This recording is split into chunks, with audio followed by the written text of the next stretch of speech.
Hey everybody, I'm really excited about today's episode. I talked with Moss Pike and we had a really great conversation about what we tend to overcomplicate when it comes to strategy.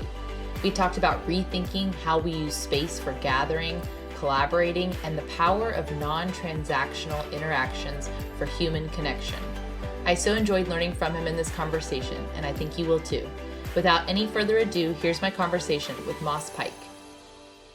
All right, welcome to the Building Thinkers podcast. Today I'm joined by my friend Moss Pike, and I'm so delighted that you are joining us, Moss, and we're going to talk all things strategy, probably some education technology, and creativity, perhaps. And so thank you so much for agreeing to come on and spending some time with us today. I'm very glad to be here. Thanks for the invite. Great to catch up and great to have an opportunity to chat about something that we both care about. Wonderful. So, okay, I like to ask this question from your perspective. How do we know each other? And is there any sort of story that you recall of how we're connected or how we met back in those days? Yeah, so it seems like a long time ago, the mid-teens, probably 2014, 15, 16, where I was very active on Twitter, as were you and a bunch of other people. And it seemed like this group of people kept going to the same conferences, ISTE, Q. I think there was a South by Southwest at some point in there. And we were all working on the same things, the creativity, innovation, engagement, things that we really valued about what was happening in education and how we were helping to push student learning forward. And I think we got connected through that amazing PLN, kind of being in the right place at the right time. And we've since kind of gone on to do separate things. We've grown up, quote unquote, and gotten day jobs that take us away from that a little bit. But I have a lot of fond memories, granted they're jumbled, of just being at conferences and having conversations in hallways in the Bloggers Cafe at ISTE, in that little random corner at Q in the Renaissance in Palm Springs, and just really getting inspired to do things that I would not have even remotely thought to do had I not been in that PLN. So I remember being in conference presentations that you led and thinking, oh, this is really cool, design-based, innovation-based. And again, I'm really grateful that we were all in the right place at the right time and that the tail of our productive growth is still providing dividends now. Yeah, I think it's so neat too. When I see anybody from that time period, it's just instantly there is this connection that's there from folks that we don't stay in touch with, through the day to day, but see a little bit here and there. It really is powerful to just have that connection that lives on. It's like those friendships where, you say you pick up where you left off. I feel like in many of that group, we could just sit down again and just pick right back up. And so, Yeah. thank you so much for that. And just the ongoing, we see each other on Goodreads and things like that, give book recommendations. Yep. And again, we may not be on, like live tweeting or what were we using? TweetDeck and, in all of these chats and things like that. We kind of slowed some of that down to experience real life in person in our local communities and in our local work. Again, that network is so powerful. And I feel like anybody would really do anything, drop everything and do anything for that network to keep paying it forward from everything that we learned there. Yeah, agreed. Moss, I'd love to start with tell us your story and you can land with what you currently build and then we'll go from there. So I'll start with the now and then go back to the past, if that makes the most sense. Next week, it will be my 4-year anniversary working for Knowing Technologies. After college, I moved to the Los Angeles area. I was there for almost 20 years, which seems like a lifetime ago. And then 4 years ago, moved up here to move out of education into the educational consulting world. And so what I do now at Knowing Technologies, which all the cool kids just say KT.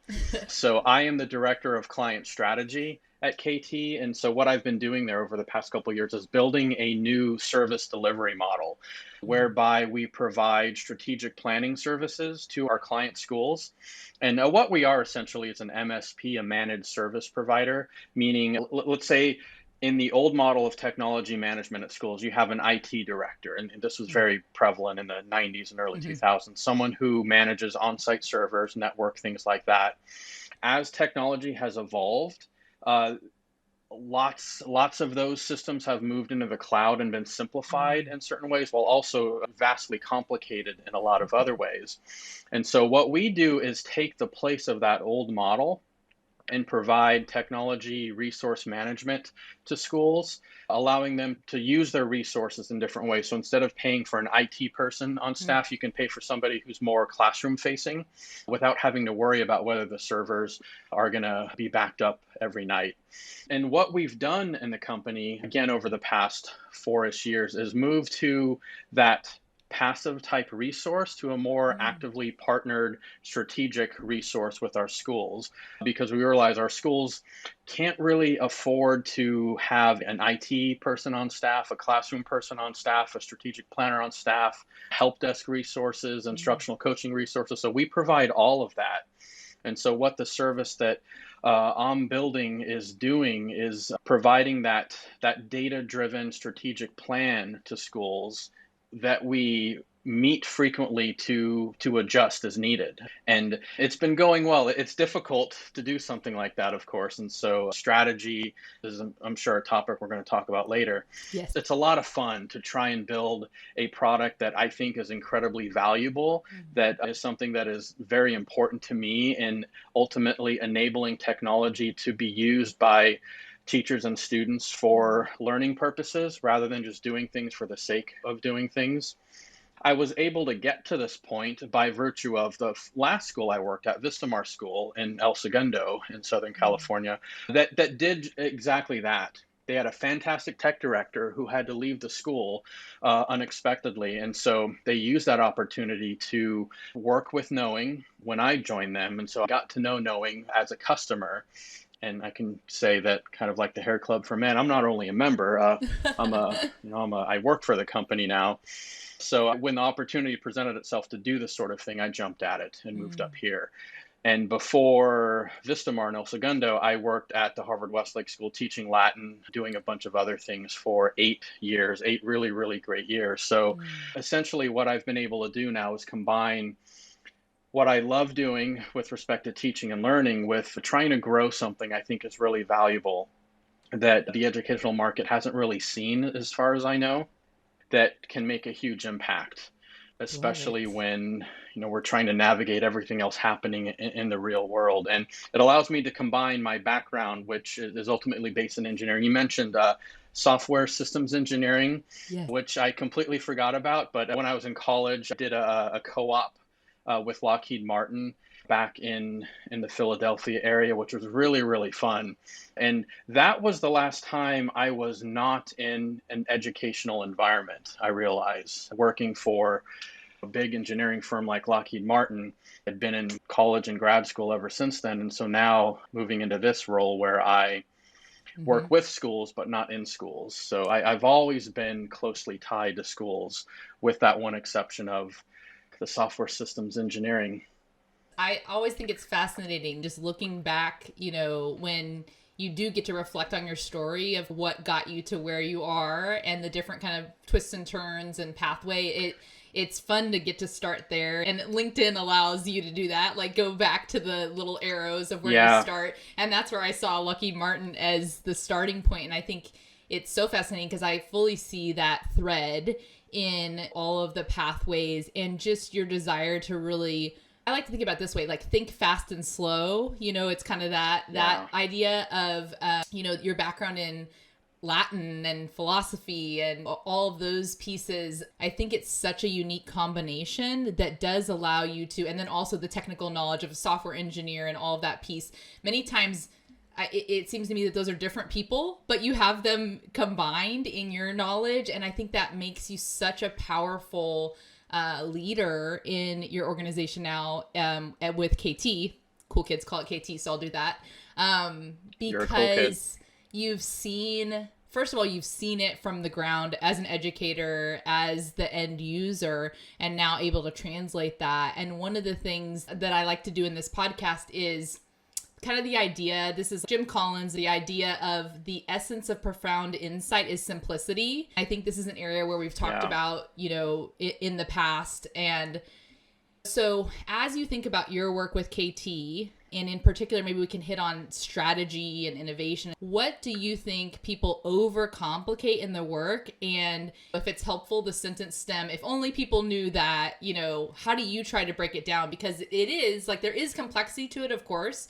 But when it comes down to it, what do we overcomplicate that could be more simple? So it's a wonderful question. I wish the podcast were 10 hours long so we can work through lots of things that come to mind. But I think you hit the nail on the head that I myself have been struggling with for the past couple of years, and that's the word strategy.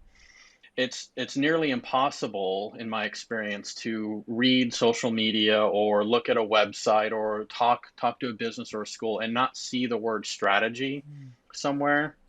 We tend to work mostly with independent schools right now, not because that's what we want to do, but it's typically easier to start in that respect. Every independent school has to go through some kind of, and most all schools have to go through accreditations, and we see strategy in every accreditation and the strategic plan and this and that. And I think that word has become associated with complexity and doing really difficult things. And it's acquired the idea of almost like magic in some ways. And I think over time we've overcomplicated it because it's now a market-based thing, kind of like innovation. You can pay for innovation by buying a product. So, well, why not do the same thing with strategy? You can go out and buy strategy, but that's not it at all. All strategy really means, as I see it, is making decisions. You want to make an informed decision that gets you to a place that you want to go to. And that's all it is. So strategy can be, what you eat for dinner. Maybe you know that in the morning you're going to go for a run.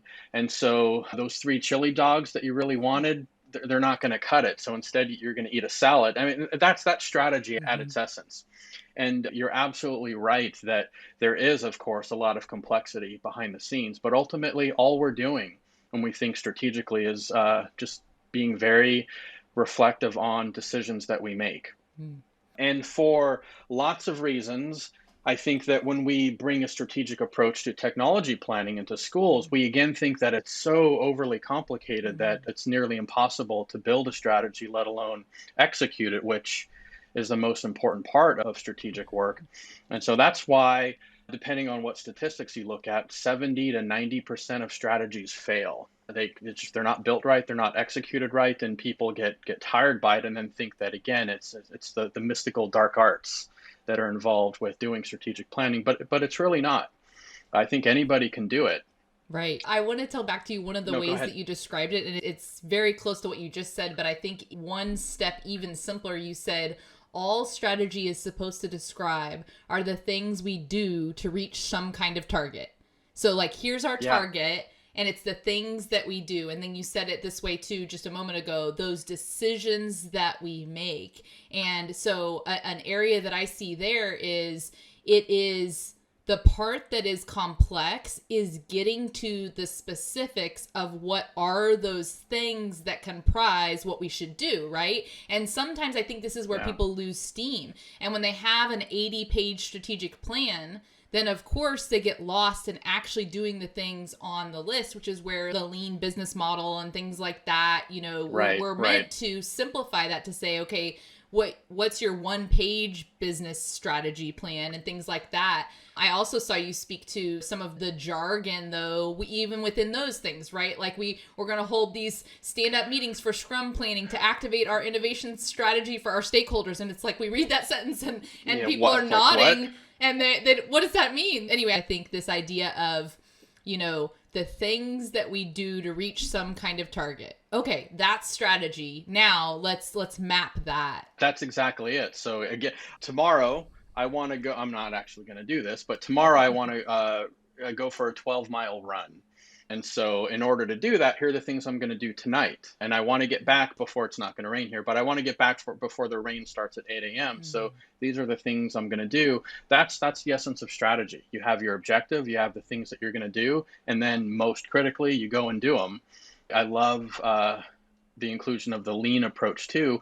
You know that every single plan that's ever been developed is going to change one way or another. So you adapt and roll with it as long as you keep moving toward your ultimate goal. That's what we want to do with our schools. In the education space, then one of the things that can trip up is, yeah, these larger plans that we sit down with and spend lots of time focused in on even the language of, without some of those, and maybe the goal side of it. I saw in one of your book recommendations, Good Strategy, Bad Strategy, and in looking a little bit through that, not confusing strategy with ambitious goals, or not confusing strategy with the vision. And so again, on this idea of, okay, so if strategy is supposed to be the things we do to reach the target, yes, vision and goals is a piece of it, but the strategy is how we get there. And if you confuse the two and you say strategy and then you start listing goals, well, that's not the strategy, that's your goal. And so maybe some of it's in confusion around that. One of the areas where I think in the past we saw this in our spaces is when technology and curriculum were very separate.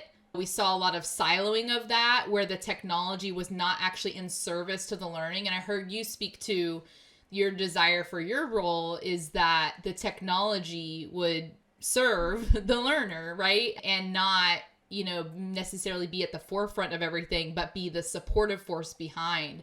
Yeah, definitely. So I'll use an example at one of our schools. Wonderful school. They had until recently that older technology-based approach where a classroom goes into the technology lab so the technology teacher can deliver the technology to the students while the teacher stands disconnected from what's happening typically.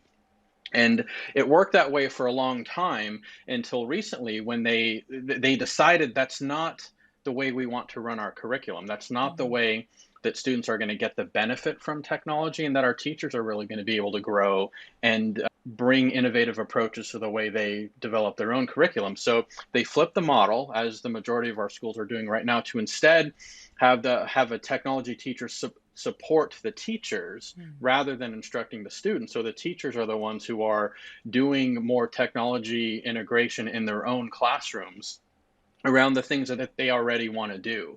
And it's proven major dividends already after just over a year.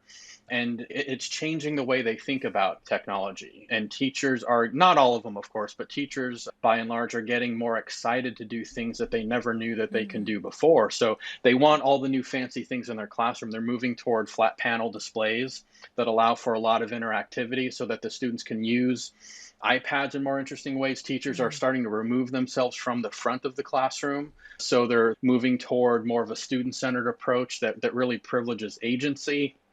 So they're doing all these really new things by making that shift that they couldn't have done before. And it's really wonderful to be a part of that, to again help build the foundation that allows them to then do that, given that that is one of their strategic objectives, both the change in the role structure and how technology is applied to student outcomes more directly than it was even just 2 years ago.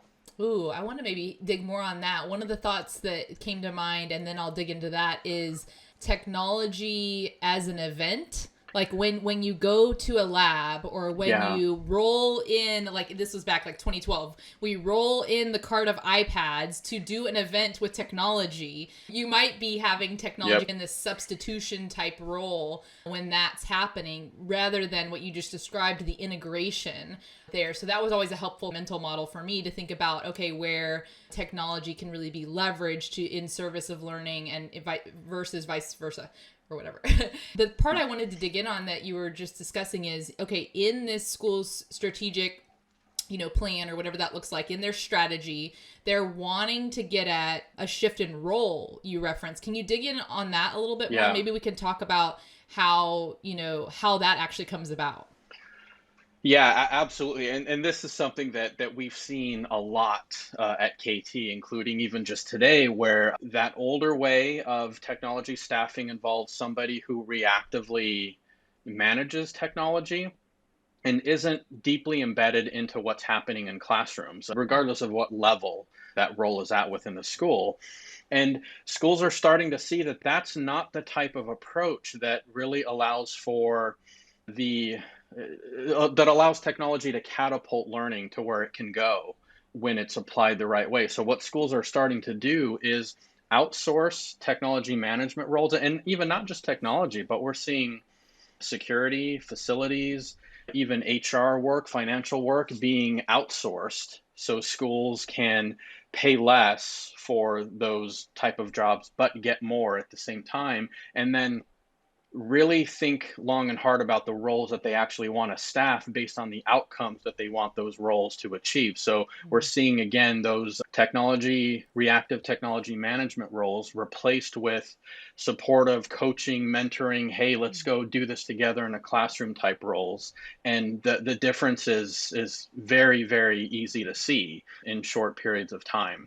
And that's what we want to do. We want to help provide as a company. We want to help provide those management type things and really allow schools to grow in ways that were really difficult to do, even just 5 or so years ago when we were stuck in the assumptions that we've made about performative technology. I like the way you put it. Technology as an event.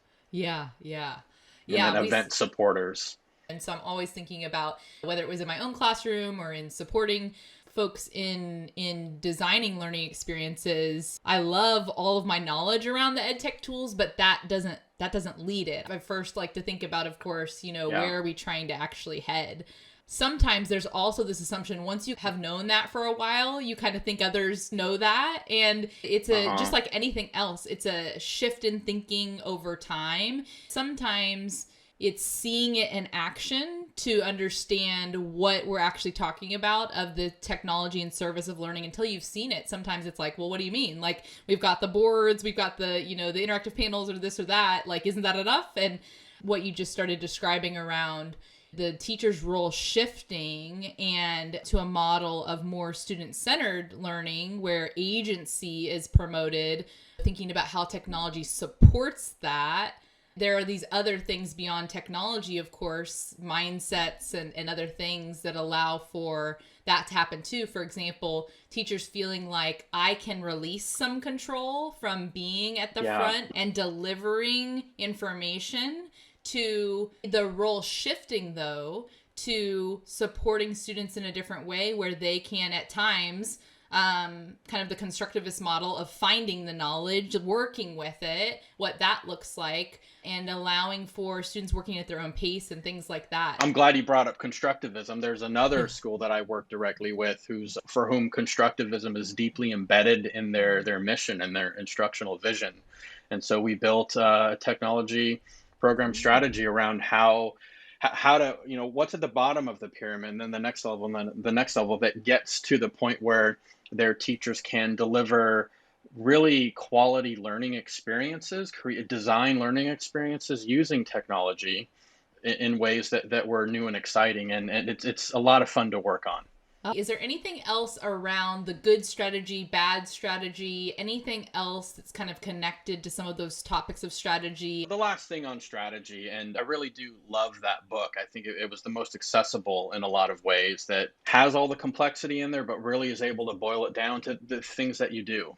And it's ultimately what we based our strategic approach on. And Rummelt, the author of the book, is a student of Michael Porter, who kind of quote unquote invented strategy, at least as it pertains to the business world. So great book. And the gist is anybody can do strategy, and you're probably doing it at some point multiple times over the course of the day, not even realizing it. So it's really not that hard. And we want to open it up for everybody to do in new and exciting ways.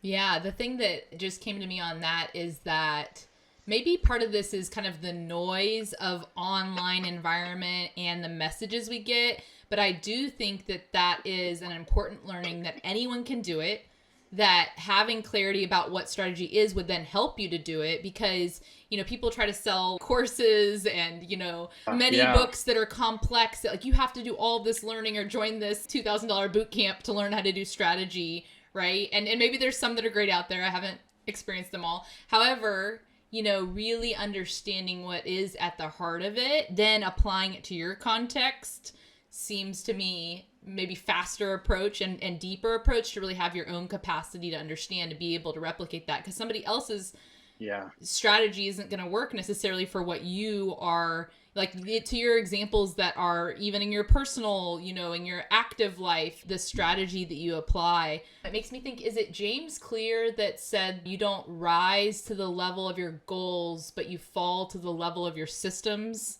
That's James Clear. Interesting. That one always I have to think about it because I'm big on high expectations and goals, and I know all the research around expectations for our learners, and kids will rise to the level of expectations. That's the Pygmalion effect. But that shifts it a little bit to think about, yes, it's the goals, but actually it's not. It's the systems underneath that which is essentially the strategy, right? It's the strategy that helps get to those goals that will actually determine success or not with those goals. The way I would say it is, it matters what you do, not what you say. And when you bring alignment around what you do, you can do almost anything. That's a good one. That's a clip right there. That's why I paused. That'll be a good clip. Yeah, right I just there. made that up. Moss Pike original. I'll attribute. Heard it here first. What will actually happen is somehow it will be attributed to Peter Drucker, as everything is, and so be it. When I'm trying to find the source of a quote, I go down a rabbit hole because as soon as I think I've found it, then there's some argument over who said it. I'm like, maybe they said it at the same time. Okay, so let's think about what is a problem or challenge that you're trying to solve in connection with your work, and that'll be fun. So there are about a dozen problems, critical problems we're working on, which is fun, anxiety inducing and fun at the same time, as we try to grow and build a product that's scalable. One of the things that we've been talking about just over the past 2 weeks is what we do with space. And we're by no means the only company that is rethinking our approach to physical space and working in the space versus working virtually. And the way we worked as a company, we're still pretty small. We only have about 21, 22 people total. In recent years, including before the pandemic, we tended to be out at schools every day. So Monday I would go to one school, Tuesday I would go to another school, Wednesday at another school. We have one day a week where we have internal meetings, and then lather, rinse, repeat the next week, go at it all over again. So it was seldom the case that very many of us were in the office at any given time. And that was kind of a weird thing. I remember when I first started working at KT, I'd go to a school, maybe I would come back a little early, and I'd go into the office and nobody would be there. And that's because we were road warriors out doing our things. And then the pandemic hit, and of course, nobody was working in the office for long stretches of time. So now that we are post-pandemic in some ways, we're starting to think about our office space again as we're going back to being at schools or working quite productively at home, because we've now proven that, we can do a lot of the things remotely that we used to think could only be done in person, and schools have learned that lesson too. So we have a nice office in the San Mateo area that I think everybody loves. But again, it's the same thing where if I went in today, there might only be 3 people there because everyone else is distributed. And through the pandemic, as we evolved and grew, we've even hired some people who aren't based in the Northern California area. So we have people working in Southern California, Colorado, Chicago, and our CEO even moved to Portland last summer. And when we continue to meet virtually all the time, and that's how we have the majority of our school meetings as well. So why do we need to spend all of this money on office space if it's collecting dust and where our plants live and don't get watered as much as they really used to be watered? If we do decide to move away from our physical space, well then how do we manage to maintain what was important about the physical space? Right.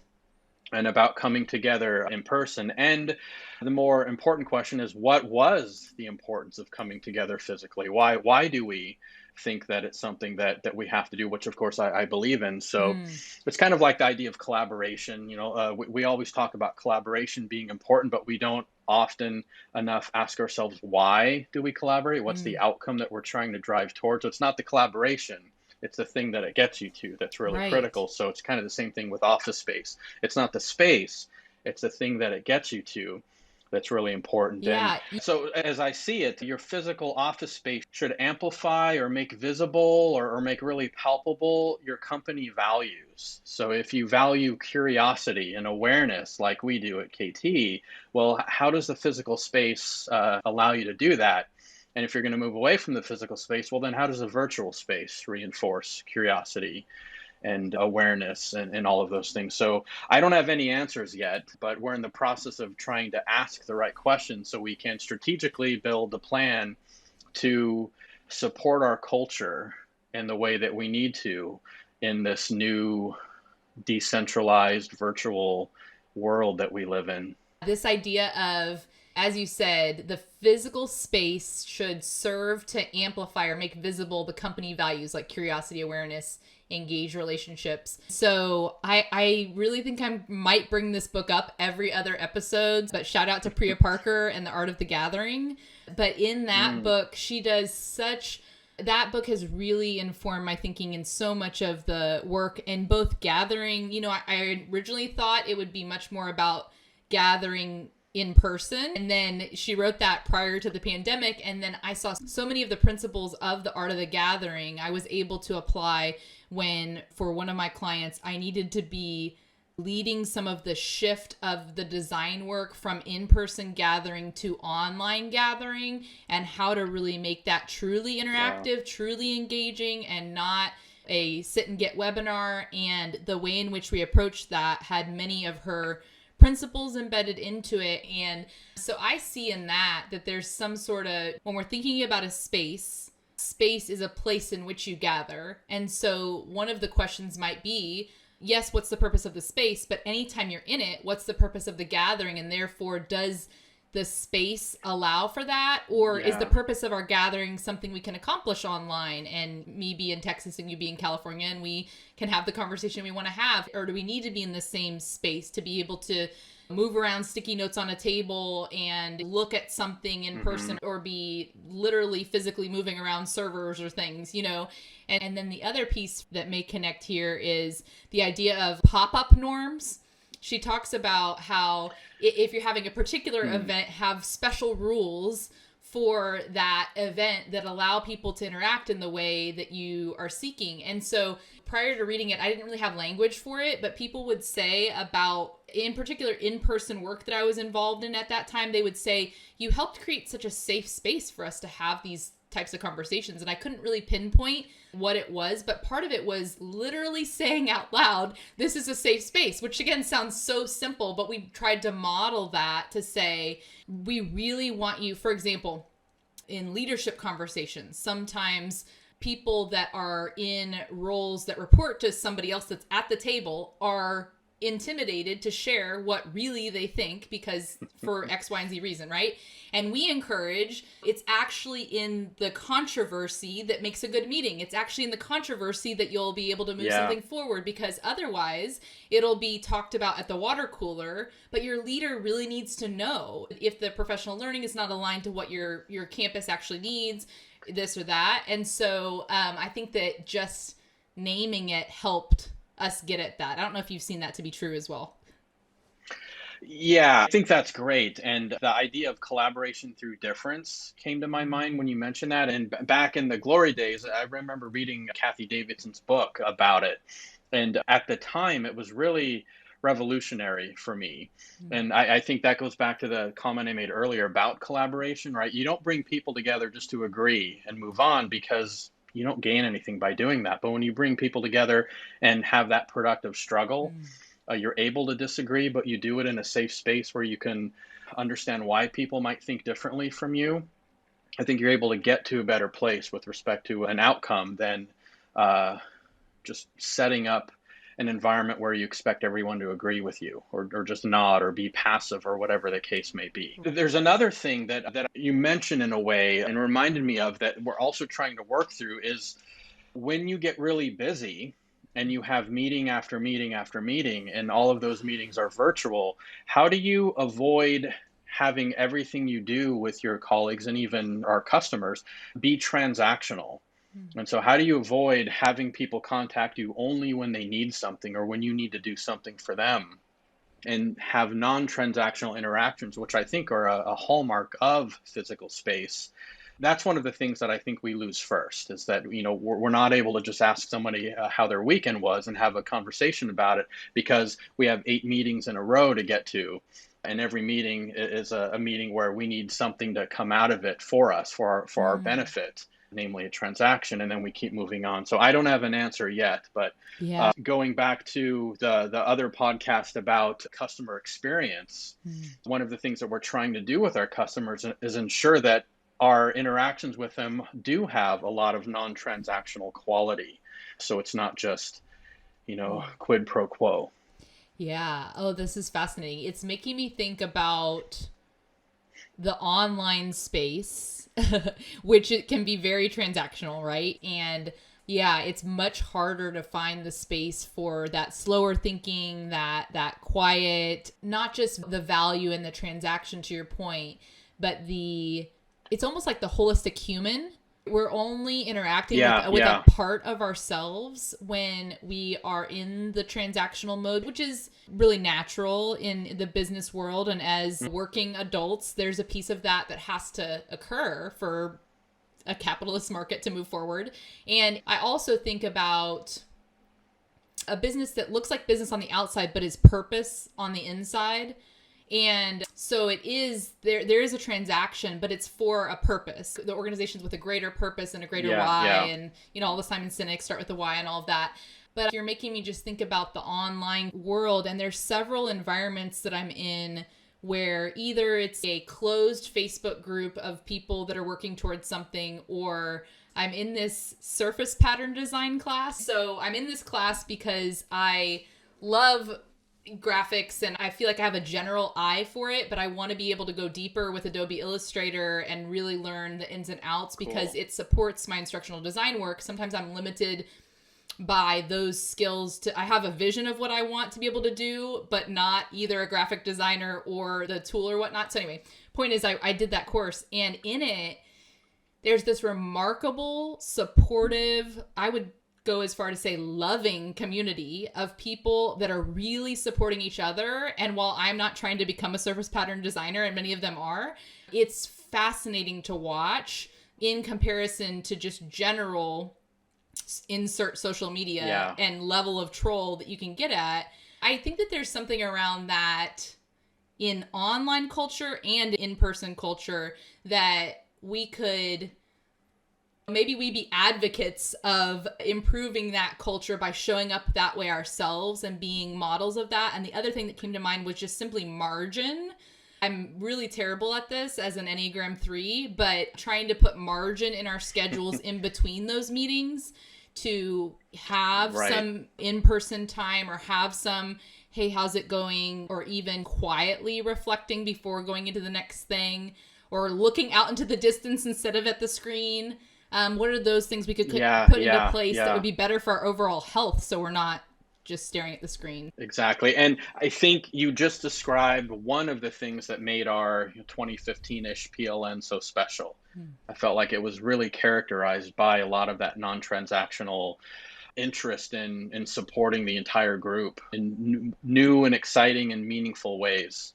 And I think another piece of that may be the reduction, like being able to notice and name, I am concerned about X, Y, and Z. I am concerned about finances or this or that. It's been a very weird time for many people during pandemic and all of that. However, I want to create the margin to put that aside and have a conversation that has nothing to do with that.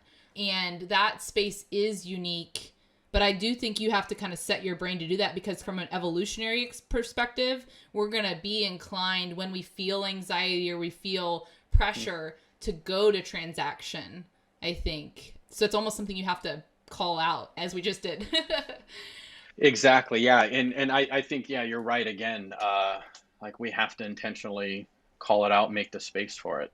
And it may not be in certain social media, corners. It might be in a Voxer group. We had a pretty strong Voxer group at one point, or, whatever the cool kids are using these days, right. Discord, or I don't know. I don't think I can do TikTok. Yeah. Have you heard of this app called TikTok? I don't think big. I can. I don't know. Maybe. I'm not either.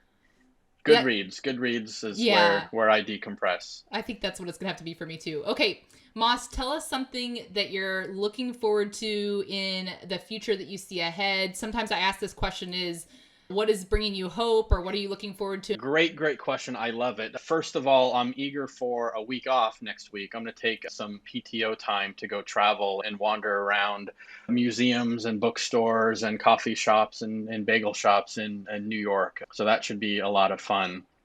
And then when I get back, hopefully recharged and ready to go. So it's been about 2.5 years since we first unleashed our strategic services model, and it's gone well. The service has grown. I'm proud of where it's gotten to at this point, and we've learned a lot. We've learned an incredible amount about the delivery of strategic services to schools, what the market is really interested in, how we build a service that we can actually deliver and grow. And so many things. And so what we're going to start doing is work on, we call the service TSP, the Technology Solutions Partnership. What we're looking to do is build TSP 2.0, probably get rid of that acronym. I'm tired of acronyms, but rebuild the strategic service model based on what we've learned. So we can have a product that is scalable, is deliverable, is even more meaningful to our schools. And ultimately, we want to do it more efficiently because, of course, it has to scale, has to grow. So we want to be able to deliver the same value, if not a higher value, for a lower cost of service on our side. And so it's going to be a lot of digging work in that first phase. So just really look back at the last 2.5 years and ask what went well and why, what didn't go well and why. Use the customer perspective. What did they like about it and why? What did they not like about it? What did they find confusing and why? And then start designing something that we can hopefully start delivering on as early as the fall. And didn't go into too many details about the model, but it's really complex. And one of the ways it works is you have a team of mechanics inspect your car and then give you back the findings and say, okay, well, Tracy, you drive a Tesla Model S because it's the your weekend car. I'm making this up, of course. It's it's your weekend car that you take along the coast, and so it has to do this, and this, right? That's the vision. That's how you want your car to be. And so the mechanics will then provide recommendations to say, okay, well, you should do this with your tires. Your transmission fluid, which I don't even think Teslas have anymore, is low, but you don't need to worry about it until this month. So they build that plan with you on how you drive your car. That's how our service model works. And so we have to go and just retool everything about it, the way we collect data, the way we present data, the way we build recommendations and share back those recommendations. And I may be calling upon your surface design expertise to help us with what our technology roadmap looks like when we present it to customers. Coming from a school background, I know nothing about business. I knew nothing about business 4 years ago, and now I know slightly more than nothing about business. And so I'm really eager to continue learning about how you build a product and how you make sure that it's profitable so you can reinvest back in the product and continue to make it better and meaningful to everyone. So it's the most challenging thing I've ever done, and I'm eager to continue to push it forward, learn even more, and come up with something I think should be really unique. Love it. Okay, first of all, for our listeners, I actually drive a 2012 Acadia, so don't imagine me driving a Tesla on the coast. Second of all, you are such an incredible learner and then applier of that learning. So it doesn't just stay in your head. You go out and apply it. And I think that that's one of the things that gives you an incredible upward trajectory into anything you want to do and work on, and now serve other people and serve education in a way that allows it to be more of what you'd hope for it to be, right? So that like this piece that is so cumbersome for districts that are facing so many other things, to take a piece of it off their plate. That's what I see it as. Like you don't have to, you partner with us to not have to worry about this piece and know it's in good hands. So it's not like we don't care about this piece. We actually really care about it and are going to offload this to experts that are able to do it more efficiently than we can. And that allows us to focus on the heart of education, which is learning and instruction in the classroom. Exactly. There's more work to be done around that. I think that there's more areas like what you all are doing that could also be offloaded somewhere else to allow for all resources to go towards serving the learner, serving teachers, supporting them. That's part of what I think we have to really figure out going forward, as I'm sure y'all are facing, as we are in Texas, the resignations of teachers, and makes a ton of sense, the reasons that they would leave. And for those that choose to stay, how can we really support them to, in this really challenging role that more and more is being put on their shoulders to be all things? How can we help some of the things that they don't actually need to be other people or other services? That's what we hope to do. Let's go to 3 book recommendations, and then if you have any podcasts or anything else, any other recommendations, and then where can we find you, any of that fun stuff. So I don't even know where to start with book recommendations. I know. Moss is an avid reader, so you can follow him on Goodreads. So I've been interested in music for forever, really, thanks to my parents. And recently, I know nothing about classical music, and I don't even remember why, but I decided that I wanted to read a biography of Beethoven. And so I think the author's name is Jan Swafford. He wrote a long and absolutely amazing biography of Beethoven that takes us through his entire life and how he approached doing his work. And so, the Walter Isaacson biography of Steve Jobs is really popular out there. And this book for me had pretty much the same effect that the Jobs book has had on other people. Just incredible to think about how Beethoven approached what he did, especially as he lost his hearing early on in his lifetime, and what he was able to do, and how extraordinary his output was, how revolutionary and how creative he was, and just like throwing a wrench into expectations about how music was supposed to work. Sometimes it didn't work, sometimes it failed, but when he was successful, well, still, 250 years later, who can't recognize the opening of his Fifth Symphony? And so it incredible and really inspirational in thinking about how we approach our own creativity. You and I talked about creativity, I think, before we pressed record. And so that's one thing that continues to reverberate for me, is just like how incredible he was, how he approached doing what he did. And that's not to say that his life or that book is a manual for creativity in any way whatsoever. Just like Steve Jobs isn't someone to be imitated for every single thing that he did. But still, I just found it fascinating to see how somebody who was that influential went about his life. And so right after that book, I wanted to continue on the classical music theme. So I read, I think, Jeremy Dank, his new book. It just came out a month or so ago, called Every Good Boy Does Fine, which is the name of the treble clef, acronym for the treble clef notes, or the lined notes.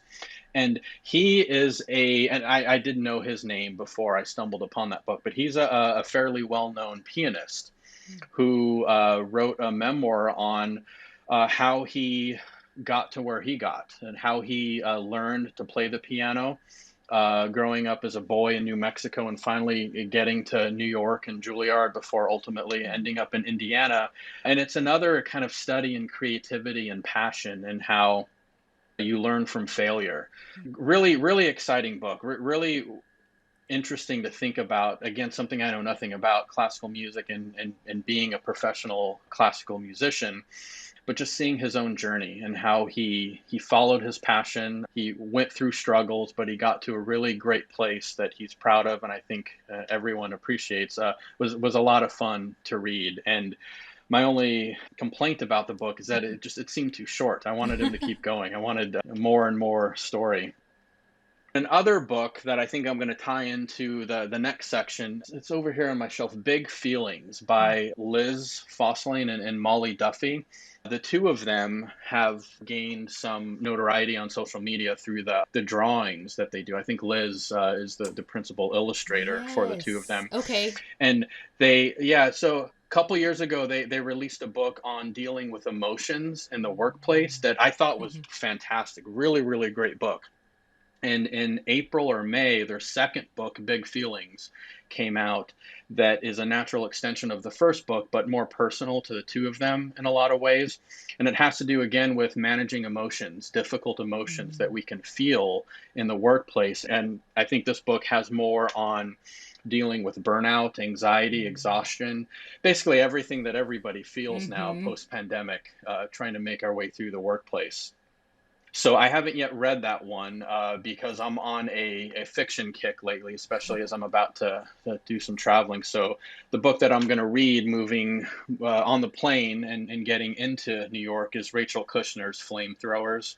It's a book that was set in the city, I think, back in the 70s. I've liked the other things I've read by her, so I'm excited for this one. And then at some point, probably Monday, as soon as I get off the plane, I'm going to go into the Strand bookstore and find my next 3 or 4 reads then. I told y'all, Moss likes and so then books. We could have a book podcast with Moss. Yeah. Oh, that'd be so much fun. That'd be a lot of fun. So, I actually don't listen to too many podcasts because I'm usually buried in a book. So this podcast is, of course, my new favorite one because I've loved the work that you've been doing with it. Though I really like Liz and Molly's newsletter. So the newsletter that they send out once a month or so has some reflective bits in it about things that are on their minds, which I really like. Some recommendations on things that they've read recently or things that have made them think. And then good advice about how to stay centered and anchored in a world that is full of so much complexity, whether necessary or not, and just complication. So I really, really like that one and look forward to it coming out every month. And it's one of the things that when it does come out, I share it with a bunch of people. And I don't usually share newsletters like that too often. And Moss, last question is, where can people find you? Do you want them to reach out to you about anything and any of that on the socials?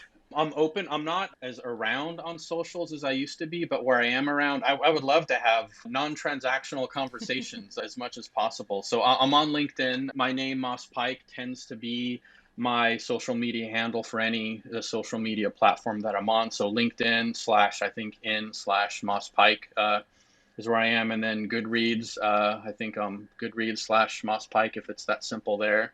And Twitter, Moss Pike on Twitter. So those are the 3 platforms I think I tend to use most often. And if I add any others, I'll let you know. Yeah, I'll put those links in the episode description so that people can click on those. Moss, thank you so much for your time. I know it's a busy day amongst a busy week, but thank you so much for your time, and thank you for our non-transactional conversation that we got to have here today. Pleasure's all mine. I'm grateful to have a conversation. I'm flattered that you spent this much time asking me questions. I look forward to connecting again soon and keeping conversations going from there. Absolutely. Maybe we can get the Glory Days crew back together sometime in the future. I would love that. At a future gathering. Yeah, I would absolutely love that. I think we're overdue for catching up to hear about all the things that everyone's been working on. It's like an EdTech reunion or something like that. Yeah, exactly. Thanks so much for listening to the Building Thinkers podcast. Don't forget to subscribe and share with your friends. And please leave a podcast rating and review. That helps more listeners find us in the world of podcasting algorithms. You can find out more about my instructional design work at www.buildingthinkers.com. Thanks again for tuning in, and I'll see you all in the next episode. And remember, there's no limit to what you can learn.